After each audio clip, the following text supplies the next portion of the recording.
नमस्कार दोस्तों, आपके अपने YouTube चैनल पे आपका फिर से स्वागत है। दोस्तों, आज हम लोग इस वीडियो में बात करेंगे भारत के उत्तम यानी एसा रडार की। आखिर ये क्यों इतना चर्चा में है और आज इससे रिलेटेड एक बहुत बड़ी अपडेट आई है जो कि आपको ज़रूर जानना चाहिए। तो चलिए जानते हैं असल में आज न्यूज़ क्या आई है।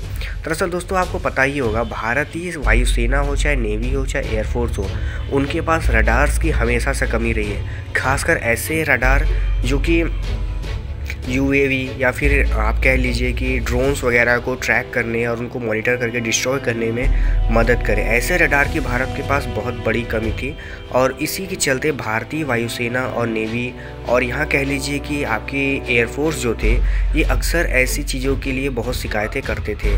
लेकिन भारत के पास कुछ विदेशी रडार्स थे या सर्विलेंस की चीज़ें थीं जिससे कि भारत का काम चलता था।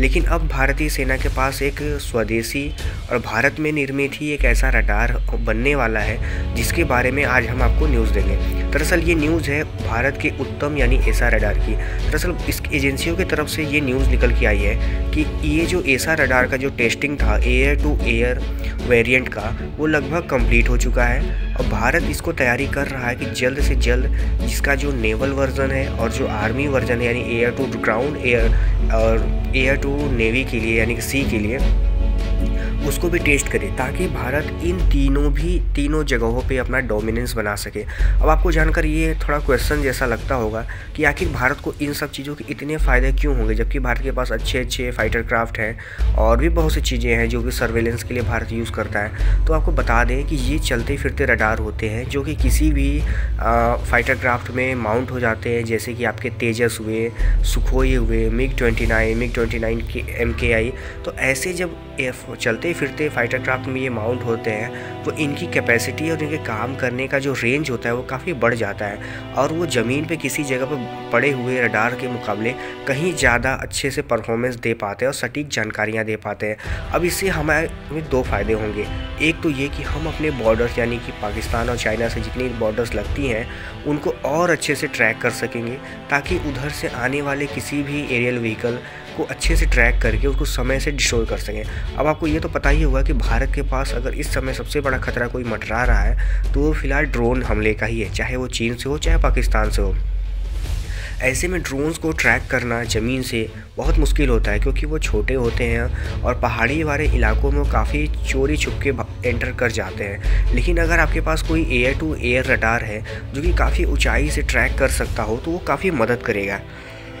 ऐसे में ये उम्मीद जताया जा रहा है कि भारत का ये उत्तम रडार जो है ये ऐसी चीज़ों को ट्रैक करने में बहुत मदद करेगा। और ऑफिशियल्स की बात करें तो वहाँ से ये न्यूज़ निकल के आ रही है कि भारत प्लानिंग कर रहा है कि 2021 के यानी कि अगले साल के अंत तक इसको प्रोडक्शन में लाएगा और इसके जो बाकी दो वेरिएंट हैं यानी कि आर्मी वर्जन और नेवल वर्जन, उनको भी भारत जल्दी ही उनका ट्रायल कंप्लीट करेगा ताकि उनको भी प्रोडक्शन में लाया जा सके। तो दोस्तों, ये तो थी आज की सबसे बड़ी अपडेट। अब चलिए जानते हैं इससे होने वाले कितने फ़ायदे हैं जो भारत को हो सकते हैं। आपको सबसे बड़ी बात तो यही है कि आप ड्रोन्स वगैरह को अच्छे से ट्रैक कर सकते हैं। जैसा कि हमने अर्मेनिया और अजरबैजान के युद्ध में देखा था कि अर्मेनिया हारने की कगार पे तो नहीं था, लेकिन उसको हराने में बहुत बड़ा हाथ था ड्रोन्स का, क्योंकि अजरबैजान के पास ड्रोन की तादाद बहुत ज़्यादा थी जो कि पाकिस्तान, चाइना और टर्की से आए थे और कुछ ड्रोन उनके पास इजरायली भी थे। लेकिन अर्मेनिया के पास ऐसे कोई सिस्टम नहीं था जिससे कि वो इन ड्रोन्स को ट्रैक कर सके और फिर डिस्ट्रॉय कर सके। इस वजह से वो एक मामूली से ड्रोन से भी बहुत बड़ा नुकसान उनको झेलना पड़ा और अपनी ज़मीन का काफ़ी हिस्सा अजरबैजान को देना भी पड़ा है उनको।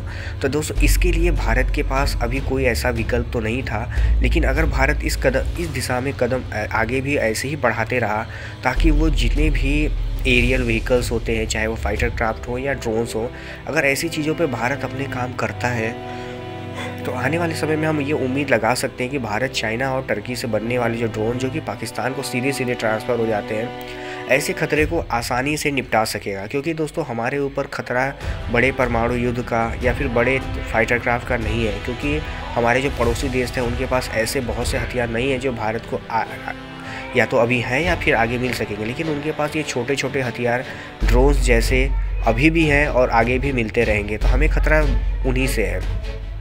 लेकिन अगर इसके दोनों वेरिएंट, नेवल और आर्मी वेरिएंट दोनों ट्रायल हो जाते हैं तो ये भारत के लिए बहुत अच्छी बात होगी, क्योंकि ये मेड इन इंडिया है और भारत को इससे आने वाले समय में और भी इसमें अपग्रेडेशन की चांसेस होंगे।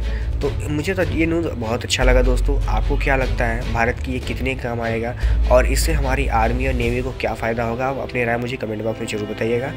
आज की वीडियो में बस इतना ही। अगर आप हमारे चैनल में पहली बार हैं तो हमारे चैनल को सब्सक्राइब कर लीजिएगा, क्योंकि हम रोज़ ऐसे ही आर्मी से रिलेटेड वीडियोस लाते रहते हैं। फिर मिलते हैं कल किसी और वीडियो में, तब तक के लिए धन्यवाद।